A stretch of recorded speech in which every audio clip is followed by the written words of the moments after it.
सोचो, सुबह के 6 बजे एक आदमी साइकिल उठाता है, प्लास्टिक के पैकेट में कुछ येलो पाउडर भरता है और निकल पड़ता है घर घर डिटर्जेंट बेचने।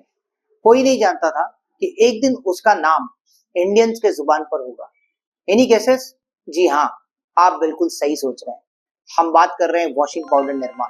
ये कहानी है गुजरात के एक छोटे से केमिस्ट करसन भाई पटेल की, जिनकी सैलरी घर के लिए काफी नहीं थी, लेकिन सपना बड़ा था, कुछ अपना करना था। उन्होंने अपने घर के कोने में सोडा ऐश और केमिकल से एक्सपेरिमेंट शुरू किया। कई बार फेल भी हुए, लेकिन फाइनली एक सस्ता और इफेक्टिव डिटर्जेंट बना ही लिया। नाम रखा अपनी 1 साल की बेटी के नाम पर, निर्मा। अगली सुबह वो डिटर्जेंट पैकेट्स लेके निकल पड़े साइकिल पर। घर घर जाके 3.5 रुपए में बेच रहे थे, जबकि दूसरे ब्रांड जैसे सर्फ 15 रुपए में मिलता था। तब इतने सस्ते में पाउडर मिलना लोगों के लिए एक गिफ्ट बन गया। निर्मा ने दोनों इंपॉर्टेंट गैप फिल कर दिए, सस्ता भी था और असरदार भी। जब डिमांड बढ़ी तो उन्होंने छोटी छोटी झोपड़ियों में मैन्युफैक्चरिंग स्टार्ट की, इलेक्ट्रिसिटी के बिना, मैनुअल लेबर से। एक्सरसाइज ड्यूटी भी बच गई और कॉस्ट और भी कम हो गई। फिर आया मार्केटिंग का मास्टर स्ट्रोक, एक लड़की जिसे हम सब जानते हैं,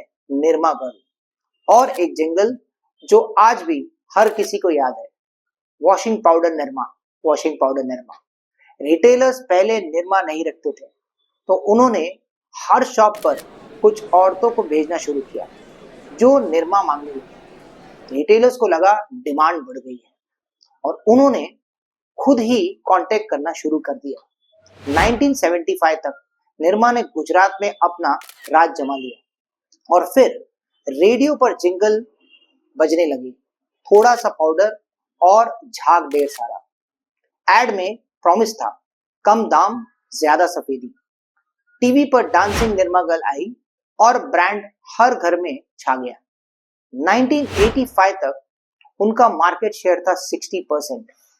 उनका नाम बन गया डिटर्जेंट किंग ऑफ इंडिया। लेकिन जब आप टॉप पर होते हो तो हर कोई आपको गिराने की कोशिश करता है। Hindustan liver and wheel launch किए गए, सस्ता भी, बेटर क्वालिटी भी। घड़ी डिटर्जेंट ने आगे और गेम चेंज कर दिया, थोड़ा महंगा पर ज्यादा वैल्यू।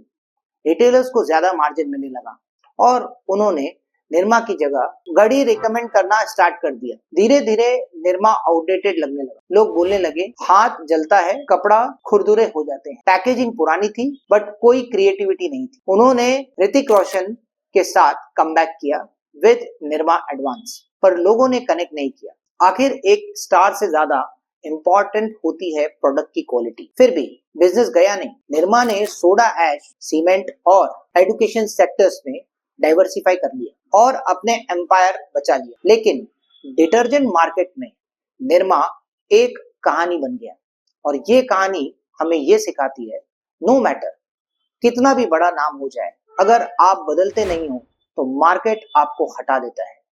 सपना बनाना आसान है, लेकिन उसे संभाल के रखना सबसे बड़ी स्ट्रैटेजी होती है। और निर्मा की कहानी इसी बात की परफेक्ट मिसाल है। अगर ये कहानी आपको इंस्पायरिंग लगी हो या इससे आपने कुछ सीखा हो तो प्लीज इसे सेव और शेयर कीजिए अपने दोस्तों के साथ।